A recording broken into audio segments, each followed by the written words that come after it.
asalaamaaleykum mbokki Sénégal asalaamaaleykum mbokki réew mi yépp ñi nga xamee ni ñu ngi ci biir réew mi ak ñi nga xamee ni ñu ngi ci diaspora bi yéen ñëpp maa ngi leen di nuyu ki seen tur ak ki seen sant te di kontaan lool ci daje bi ñu dajewaat tey fas yéene waxtaan ci li nga xamee ni boo jëm ci wàllu réew mi tey sama waxtaan ak yéen nag dama koy aj d'abord ci li nga xamee ni moo di inscription sur les listes électorales xam ngeen ni élection pour mu am njëriñ day daal di laaj citoyen bu nekk jël kartam bisu vote ba mu mën a dem voter ji te pour nga am carte il faut nga dem boo ko mosulee am nga xamee ni bu élection jotee di nga am 18 ans wala mosuloo voter il faut nga dem inscrire inscription yi nag du premier ba si fa la 30 dina am te jàpp naa ne ku nekk si ñun war na ko def farata parce que gis ngeen élection yi passé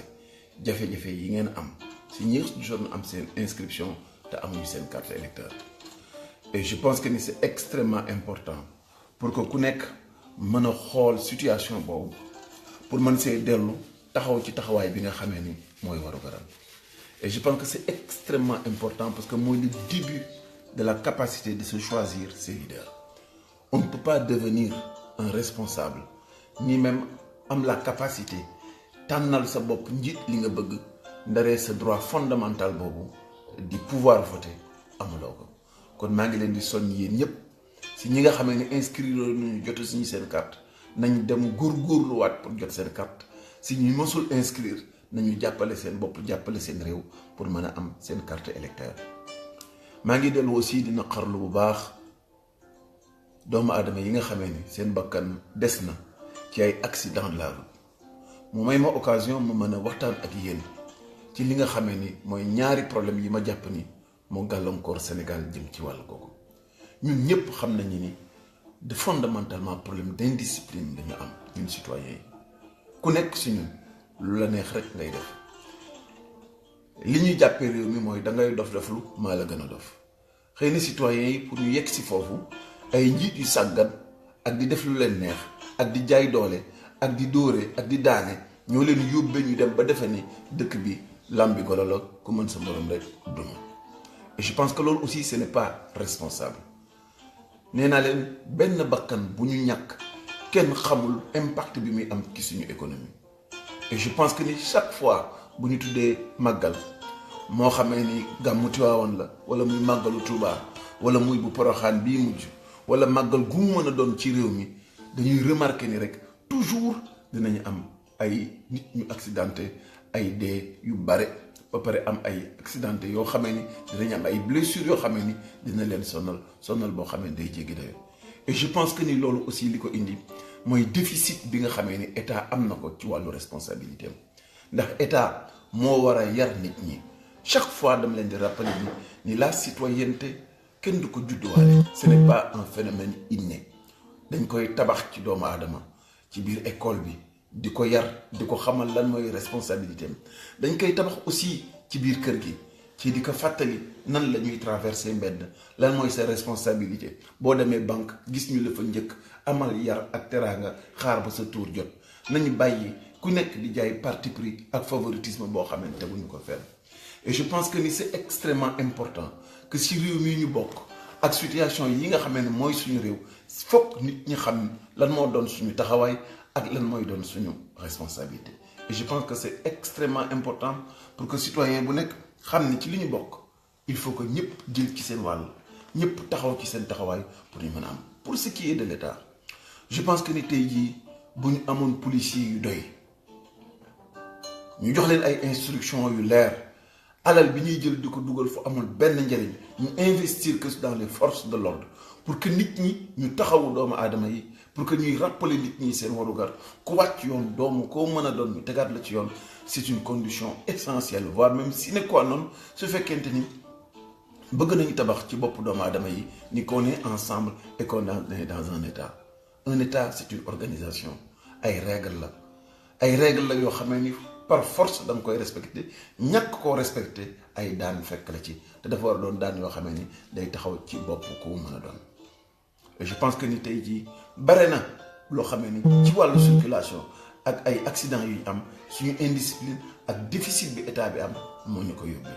leneen li si des nag maa ngi interpellé ministre des transports di ko wax Dakar boo ko seetee ba si biir bare na ay route mais toujours tu as l'impression que ni circuler fa dafa jafe lool parce que simplement présence policière bu doy dafa am. da ngay gis ay axes yu am solo yoo xam ne nit ki dañ koy fréquenter ak hauteur yu am maanaa du am présence policière bi mu war te yooyu yëpp day indi encombrement ak li ñu naan indiscipline ak përëx boo xamee ni amul benn njëriñ. Et c'est important parce que gouverner c'est prendre simplement l'argent du pays xaalis bi ñu moom te ñëpp bokk ko ñu dugal ko ci ñi nga xamee ni ñoom ñooy taxawu doomu aadama. J'ai dit un État c'est d'abord et avant tout des hommes en uniforme présents partout pour yar pour delloo si éduquer nit ñi. C'est la force la sécurité pour tout le monde te loolu c'est des moyens moo koy def mais kenn mënul di politique ak di nax nit ñi ak di leen corrompre ba pare bëgg def li nga xam ne mooy sa responsabilité au niveau de l'État. J'en profite aussi parce que jamono yi gis nañu ay meurtre maanaam ay rey yu bon te di dal ci ñi nga xam ne ñoo gën a néew doole muy suñu ay doom. Et c'est important encore day dugg encore ci cadre sécurité nee naa leen Sénégal dara manqué wu fi discipline rigueur rek moo fi manqué ay njiit yoo xamee ni seen responsabilité mooy nan la ñuy fexe ba Sénégal gi ñu bokk Sénégal gi ñu am ñu tekk ci yoon boo xamee ni fépp foo xamee ni doomu aadama dafa taxaw ci àqam ak yelleefam ñu matale ko jàppale ko taxawu dañ ko war a taxawee. parce que dara gënul bon dara gënul ñaaw nga fekk doomu jàmbur muy xale bu tuuti ñu génn dem jàngi wala ñu yónni ko ngay ponk la muy léegi amoo looy def lu dul jàpp doomu jàmbur kidnappé ko yenu yóbbu rey ko rey bu bon ngir lan des rites sataniques ak ñàkk gëm yàlla goo xamee ni kenn xamul fu mu toll. Et c'est pourquoi je pense que ne jot na nag que les forces publiques ñi nga xam ne ñoo yor état bi suñu police suñu gendarmerie ak doomu aadama yi ñu xippi seeni bët nag te di yar xale yi ba pare nag di topp nit ñi. jamono ji réseaux sociaux yi yaatu na téléphone bare na il faut que ñu am ay solidarité yoo xamee ni barab bu ñu jëlee benn xale nit ñi yëkk il faut que nation bi yépp mobiliser wu te bu ñu am jàmm ndaree xale boobu daloo ñu ko si ay waajuram te bu ñu am jàmm ndaree toppalekat yooyu jàpp ñu leen toroxal leen te il faudra aussi dans notre dispositif pénal ñu commencer waat xool véritablement sanction yi nga xam ne ñu ngi koy def si ñi nga xamee ni ñu ngi jot ci xale yu ndaw yi xale yu jigéen yi ak di reye ak di daane ci conditions yi ñu koy def. ma ñëwoon ak yéen ci li nga xam ne nag mooy ay di jàmbat moo di jamono yi gis ngeen rapportu Amnesty International mooy indi ay wax yu am solo indi ci li nga xam ne mooy caractérisation wu état de droit ci biir réew mi ci biir génn na ci wàllu ni Sénégal ay procès yoo xamee ni benn teguwu ci yoon ay procès yu inéquitable maanaam da ngay am doole rek am ko la naqari wala koo mere nga boole kaak yoon wala nga boole kaak police toroxal ko dugal ko ci jafe-jafe te yooyu ñoom nemmeeku nañ ko ci biir réew mi. wax nañ ci seen biir rapport boobu ni liberté de réunion maanaam ma am lu ma bëgg fas yéene exercer sama liberté citoyenne ni damay dem daje ay réunion wala damay waxtaan dama war a am fu mu war a taxawee defe naa ni yooyu yu ñu waroon passé la ci réew mu mel na Sénégal. Et puis aussi ci biir rapport boobu liberté d'expression maanaam gis loo xamee ni moom laa gëm bokk ci réew mi am ci wàll am ci cër mën a dem wax ni lii mooy sama xalaat ci mbir mi loolu aussi xaw na fee jafe te gis nañu du benn yoon du ñaari yoon nit dem kaso parce que simplement wax na ni lii kat jëm ci gouvernement bi wala lii jëm ci président de la république bi wala lii jëm ci réew mi wala lii jëm ci alalu réew mi d'accord ma si. maa ngi leen di fàttaliku bi ñu waxee ni élection présidentielle yi passé dañ ko financé ak alal joo xamee ni alalu corruption la bu jógee ba Russie gis ngeen jamono yooyu. ñenn ñi ci waxoon ci journaliste yi am nañ ci fitna kilifa politique ba ca waxoon mujj na ci dem kaso te yooyu yëpp ay problème yu wér la yoo xamee ni soxlawul rek ñu naan Amnesty International dañoo bëgg a toroxal Sénégal moo tax ñuy wax kële ndax Serigne Touba daan na wax ni xam-xam bi jëriñ doomu aadama mooy bi koy wan sikkam te je pense que ni ñun sénégalais yi ku nekk si ñun xam nga lan mooy problème ci réew mi ak lan mooy jafe-jafe ci yi nga xamee moom la ñu nekk. wax nañu beneen ba si tey jii gis ngeen condition carcérale yi même tey jii ñu ngi wax ne am na ay prisonniers yoo xamee ni ñu ngi jooy ñu ngi def grève de la faim parce que déjà condition carcérale yi ak ni ñuy jàppe nit ñi ni ñu leen di tëjee ci biir prison yi vraiment képp koo xamee ni yàlla may na la benn yoon nga dem ci prison xool nit ñi nañ fay nekke di nga xamee ne am nañu problème bu rëy te lii nag dëgg moi je veux me placer au-delà de l'aspect politique et demander au président de la République, parce que je le sais, à l'époque on parlait beaucoup bi ma nekkee ci gouvernement bi ci tabax ay prison yu bees. Je pense que jot na nag pour que problème boobu moog le ministre de la justice mi nga xamee ne day jàngale droit def naa nag kuy digle sangu ku nekk dafa fekk nga seet ba pare. Il faut que ñoom ci seen bopp ñu xam ni doomu Sénégal yi nekk foofu même bu ñu fauté vis-à-vis de la loi ay citoyens lañu te prison warut a nekk mbir boo xamee ni day accélérer processus su banditisation ngeen baal ma néologisme boobu banditisation wu doomu aadama yi. Et pour loolu li koy mën a dindi mooy ñu alléger peine yi que ñu xool que ni condition de détention wu doomu aadama yi kilifa goo xamee ni boo demul rëccul demul fenn boo xamee ni du génn réew mi ay la yëwan pour ay ay affaire yu ndaw yoo xamee ne moom nga koy dabe mën nga ko li bayyandi bu bisu procès bi jot mu ñëw te ñu privilégié ay peine de substitution moo xam ay travaux communautaires la moo xam fay amende plutôt que des peines de prison ferme ndax dëgg-dëgg dajaloo ak dankalikoo gi ñu nekk ci prison defarul jukko day yàq jukko et c'est extrêmement important pour que ñu mën ci indi ay solution ci rapport Amnesty International bi tamit génn nañu ci affaire droit des enfants mais ci loolu aussi am na ci ñaari gis-gis ñenn ñi ñu ngi fustiger lii daara mais man sama position mooy que ni daara moo fi jiitu école bi ba école tubaab amul woon daara moo fi nekkoon te système boobu amoon na nu mu tëddee woon noo xamee ne amoon na équilibre am je pense que ni tey jii état wu Sénégal moo war a xool ci budget ku mën a jël 8 milliards dugal ko ci HCCT nga xamee ni ñooñu dëgg-dëgg dañoo war a dellu daara ndax condition la ak taxawaay boo xamee ni amalul réew mi benn njëriñ 8 milliards yoo xamee ni bu ñu xëyoon suba chaque année di ko dugal ci li nga xamee ni mooy école moderne ak daara yi dëgg-dëgg suñu benn doom du taxawaalu te éducation dafa am solo depuis que état wu Sénégal perte ay responsabilités bàyyi taxawaayam ci ni mu waroon taxawee doomu aadama yi ni mu leen war a yare si la ñu am ay jafe-jafe ci wàllu citoyenneté am ay jafe-jafe ci wàllu développement am ay jafe-jafe ci lépp loo xamee ni mooy suñu ëllëg ak préparation suñu ëllëg ndax Senghor moo ko wax ni doomu aadama mooy def développement te doomu aadama boobu bu parewulee mun loo am développement et je pense que ci wàllu googu aussi wax nañu li nga xamee ni mooy li ma d'accord te dëgg tubaab yi tamit yàpp ñu ak duñu fonto moo tax ñu ñuy dugal ci ay affaire BTI muy wàllu borom ñaari tur yi ak jigéen ñi jaay seen bopp ak nangam sangam ak ay droit yooyu nga xamee ni moom lañ doon fustiger ci référendum bi di leen wax ni droit yooyu ay droit tappale la lim ñuy dugal mooy ñu forcer ñu ba suñu armature juridique ñu dugal ci ay liberté yoo xam ne dëppoowul ak suñu ngëm-ngëm dëppoowul ak suñu pas-pas li leen koy wan mooy premier ministre bi nga xamee ni dafay accuser ONG yi ni dañoo bëgg a dugal réew mi ci ay détails dañoo bëgg a dugal réew mi ci ay affaire góor jigéen ñoom ñu koy xeex kon ñoom ñi nga xamee ne ñoom ñoo koy xeex lan moo tax ñu bàyyi PNUD mu indi fii benn consultant international boo xamee ne day toppatoo ci biir Sénégal mu xamee ne dañoo jël programme boo xamee ne Tanzanie ngi ci Cameroun a ngi ci Ouganda a ngi ci Sénégal a ngi ci biir pour lan pour toppatoo wàllu droit ak yelleef yu demee noonu ma jàpp ni organisme international yi bu ñu ñëw ci Sénégal seen pas-pas bu njëkk mooy encadrer programme mu gouvernement yi du ñu leen jiitu ci dara lu dul rek fekk nañu ñoom ak gouvernement boobu déggoo nañ ci ma jàpp ni kon il y a contradiction kon am na koo xamee ne mi ngi tuumaal ONG yi te xoolul responsabilité état comment est-ce que l'état du Sénégal peut-il accepter qu'un consultant au Sénégal mën di toppatoo ay éléments yooyu te depuis des temps immémoriaux ba léegi ñu mën a dëkkoog nit ñu mel noonu te mosuñoo am benn problème mosuñoo am benn jafe-jafe. Il s'agit de notre pays suñu réew la du Obama du Sarkozy du Emmanuel Macron du benn tubaab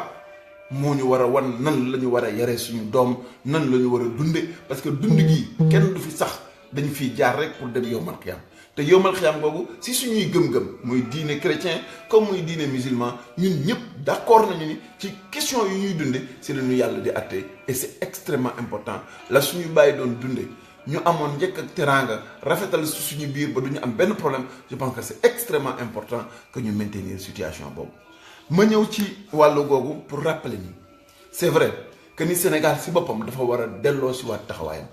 et le premier ministre comme les membres du gouvernement comme le président de la République su ay rapport yu mel ne rapport Amnesty ci génnee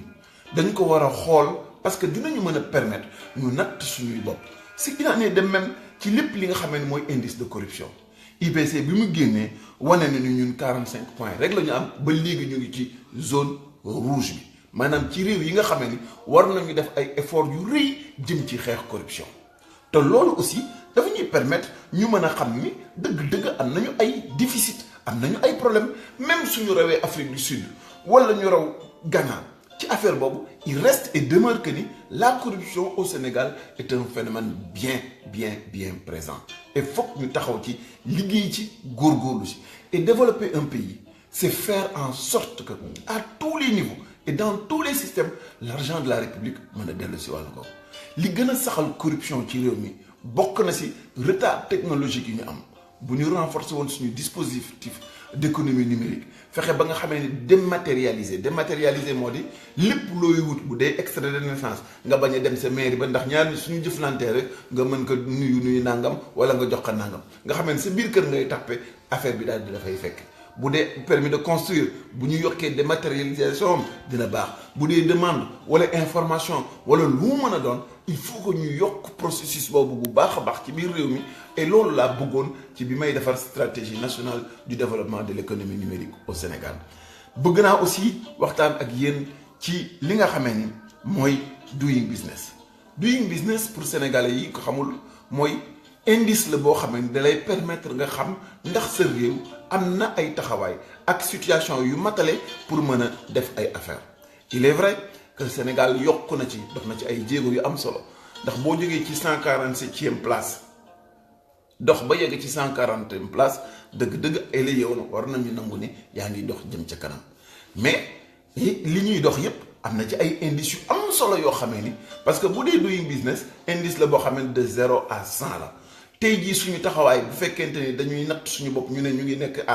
ñu ngi am 53,2% dëgg-dëgg dese na ay jéego yu am solo même si su fekkente ni coût électricité bi wàññeeku na te impacté na ci doing business bi ak li nga xamee ni mooy permis de construire ak création d'entreprise mais des na tey jii am xaalis boo leb ci banque yi doon na lu jafe-jafe te yooyu aussi war na doon ay éléments yoo xamee ni dafa ñuy permettre comme instrument économique ñu mën a natt suñu bopp par rapport ak yeneen réew yi xool jéego yu ñuy def góorgóorlu jëm sa kanam et en réalité et bu ñuy sommet wax naa leen ci wàllu état de droit wax leen ci wàllu liberté yi wax leen ci wàllu transport wax leen ci wàllu jafe-jafe yi ñu am bëgg naa ñëw ak yéen nag ci benn possibilité bi nga xam ne mooy ay di jàmbaat muy les adductions d'eau en eau potable maanaam nan la ñuy fexe ba Sénégal am ndox boo seetee ci poste Bakel bu ñu seetee li nga xamee ne mooy lâché yi jógee Manantali gannaaw bu ñu produire électricité ak li Falémé ni indi presque lu xaw a toll ci 23 milliards de mètres cubes yi dina yegg si au niveau de Bakel te bu ñu seetee l'ensemble des usages yi nga xamee ne Sénégal dina ko def moo xam yi nga xamee ne dañ koy utiliser SNDE bu Mauritanie di ko jëfandikoo ci wàllu ndox mi wala SDE di ko jëfandikoo ci wàllu ndox mi wala l'ensemble des systèmes de agrobusiness 15 ou 19 grandes unités agrobusiness yi nekk fii moo xam GDS la moo xam CCS la moo xam bu mu mën a doon ñooñu bu ñu utiliser ba utiliser yi jeex ci état yi nga xam ne ñoo bokk OMVS 7 milliards de mètres cubes rek la ñuy utiliser. kon mu war a des entre 15 à 16 milliards de mètres cubes yoo xamee ne ay la yëwoon day dem rek daanu ci benn géej gi ça me pose le problème maintenant de voir quelle est l'utilité pour le gouvernement du Sénégal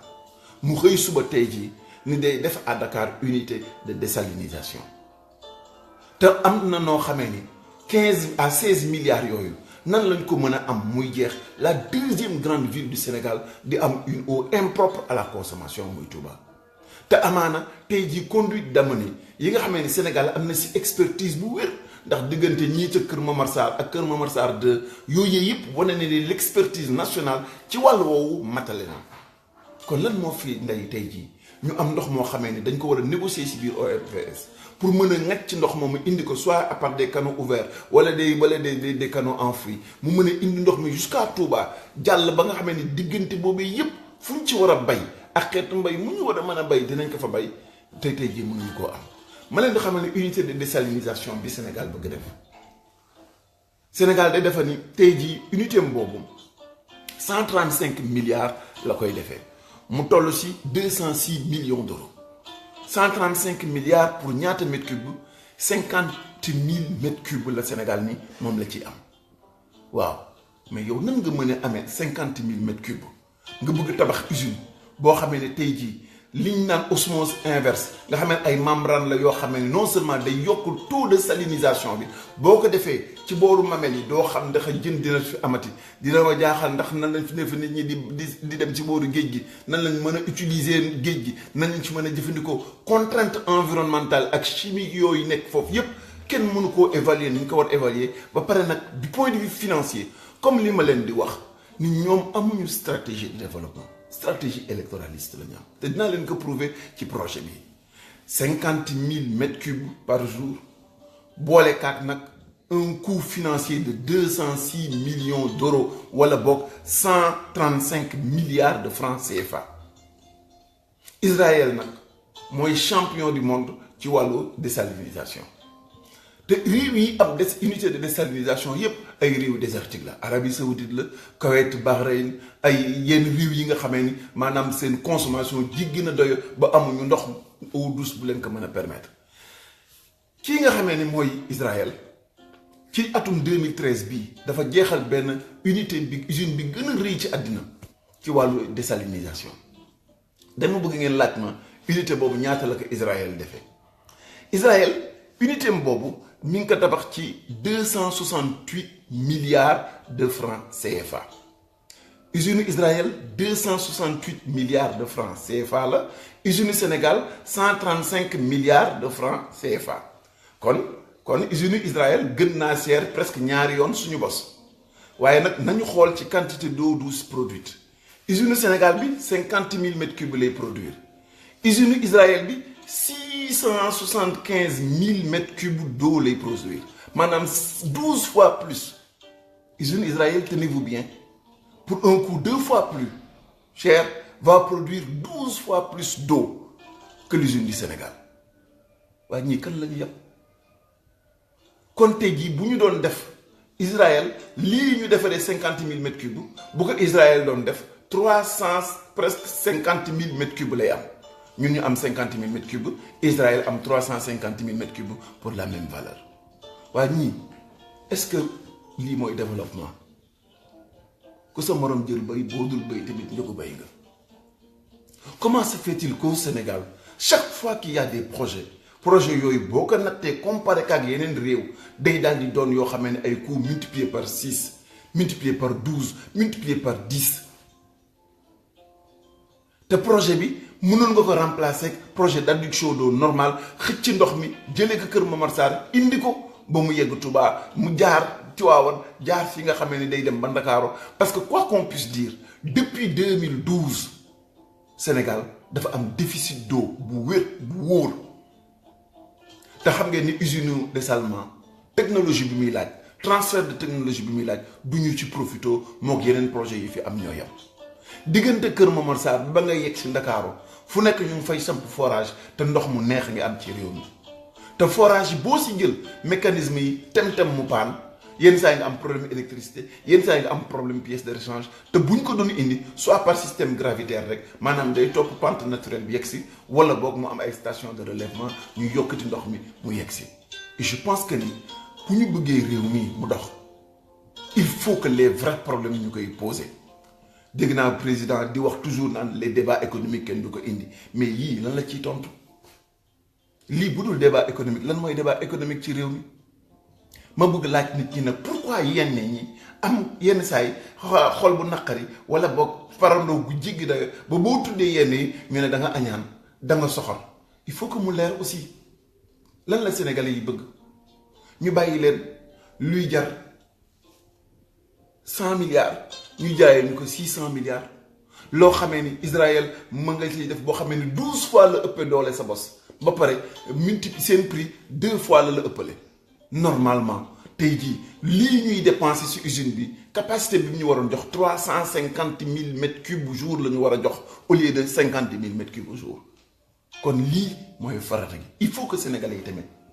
gestu seen bopp xam ni réew mi keneen du leen ko dimbalil du chinois du japonais yéen dong yéen a ci mën dara yéen donc yéen a mën a engagé processus boo xam ne dañuy restituer waat suñu doole jëlaat suñu réew jox ko suñu bopp jox ko ñi nga xam ne am nañu capacité am nañu njub gi am nañu maandute gi pour mën a teg réew mi ci yoon. réew moom moo xam ne toujours li ma leen di rappeler moom laa leen di rappeler koo xam ne boo ko dénkee sa justice mu utiliser que à des fins personnelles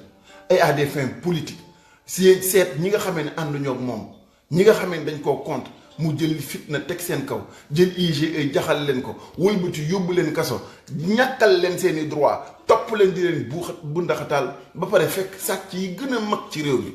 tappalekat yi gën a rëy ci réew mi. dégg naa benn journaliste ci réseaux sociaux yi wax ni ci port moom lii moo ko fi gis moo gis nii moo gis nangam ni procureur bi yow mi nga xam ne yaa gën a gaaw ci autosaisir looy xaar ci mbir moomu. Et pour revenir sur le cas Khalifa Sall li ma ci naqari man mooy comment est-ce que un état moderne une vieille démocratie comme ni ko nit ñi di waxee comme le Sénégal sàggan ba étape yi nga xam ne mooy dox entre inspection wala investigation bu IGE ba nit di dem kaso pas une seule fois droit doomu aadama bi ak principe yi nga xam ne mooy fondé suñu constitution muy le droit à la défense la présomption d'innocence ak foo mën a toll ci procédure bi ñu mën la jox sa àq ak sa yelleef ñu mën a sàggan kilifa gu dool nag Khalifa Sall mën nañu génn turam sax sànni sa biti ma jàpp ni kon tey jii kan ci sénégalais yi mooy nangu sa voisin ngeen yem képp ci réew mi mu xëy suba tuumaal la saaga la bunduxataal la dem wuti mbokkam yanu la yóbbu la kaso yóbbu la tribunal toroxal la ñu tëj la ay kaso kan moo koy nangu. Mais imaginez leen loolu bu valable au niveau du sommet de l'État le président de la République la clé de voûte de nos institutions mën a sukkandiku ci doole bu ñu ko jox pour instrumentaliser la justice te li ma naqari mooy non seulement au niveau de l'Assemblée nationale góorgóorlu ñu amuñu fulla ba respecté loo ay droits Khalifa Sall liberté fondamentale am bi nga xam ne moo doon immunité parlementaire am ñàkk nañu fayda ak jébbalu tappale boo xam ne teguñu ko fenn ci Macky Sall ba bàyyi loolu mu jàll. juge d'instruction bi nga xam ne moo doon def instruction bi au lieu mu xool comme nit ko yoon waxee à charge et à décharge maanaam da ngay xool nit ñi lan mooy élément yi nga xam ne moo ko dugal ak lan mooy élément yi nga xam ne moo ko génne. amul benn yoon. ba bi nga xamee ni def nañ ko tête de liste mu war a dem campagne ñu lànk daare réew ngi boo xamee ni bi muy yàqu ñun ñëpp ñu ngi taxaw ferenkulaay di ko seetaan lii may wax nii nag bokk ci réew mi moo tax ma koy wax lii may wax nii yëpp ni on est en souffrance moo tax ma koy wax li ma wax nii mooy étouffé boo xamee ni maa ngi koy étouffé par l'injustice chronique bi nga xamee ni moo nekk ci réew mi moo tax ma koy wax et je l'ai dit encore et je le répète. Même xadar bi ma am ci défendre Khalifa Sall xadar bu ni toll daa amoon bi nga xamee ne Macky Sall victimoon na injustice à l'Assemblée nationale et mënuma gëm ni ñun ñëpp bu ñu yemee ci réew mi que ñenn ñi mën a fàtte seen situation fàtte fan lañu jaar fàtte fan lañu taxawoon ba tey jii ñu mën a indi caay-caay ak tappale bu gën a bon fuuf boo xamee ne ñoom ñu ngi doon wax ni ay victimes lañ ci woon. te wolof nee na ku fàtte la fal ñu war laa folli et il est devenu urgent compte tenu éléments yi ma leen di wax ak corruption bu bon bi am ci réew mi jaay doole bu jéggi dayoo gi am ci réew mi fontoo nit ñi ak yàpp nit ñi gi am ci réew mi nga mën a jël plus de 135 milliards dugal ko ci investissement boo xam ne teguwul fenn à un coût ultra exorbitant ndig li jéggi dayoo loolu te usine bii ma leen di wax Sorek la tudd mi ngi nekk Israël. ñu ngi ko defaree à 268 millions d'euros à 268 milliards de nos francs te dina mat na puissance 12 fois usine de désalinisation bi nga xamee ni moom la ñu bëgg a indil ci biir réew mi yii moo tax ñuy dénoncer yii moo tax ñuy taxaw am cette attitude républicaine citoyenne et responsable ma leen di ñaan en retour ngeen engagé wu ci seen processus bi nga xamee ni mooy aar seen alal addina yëpp teg nañu bët Sénégal. ndax pétrole am na fi gaz am na fi ñëwuñu parce que dañoo bëggal jàmm ñi ci ëpp ñëwuñu parce que dañoo bëgg ñu am démocratie ñëwuñu parce que dañoo bëgg ñu am liberté ñëwuñu parce que dañoo bëgg ñu am quiétude ak cadre de vie bu élaboré dañoo ñëw juste parce que ay opportunités économiques yu am solo nekk na Sénégal. Gouverner c'est prévoir et les États n'ont que des intérêts et absolument pas d'amis. Nous góorgóorlu waaye toppatoo suñu réew toppatoo suñu intérêt parce que ce pays-là nous ne l'avons pas reçu en héritage de nos pères mais nous l'avons surtout emprunté à nos enfants et il est extrêmement important que li ñuy leb ñu mën a fexe ba bu ñu koy delloo ñu delloo ko dans les meilleures conditions maa ngi leen di gërëm di leen sant et asalaamaaleykum wa rahmatullah et à la prochaine fois jërë ngeen jëf.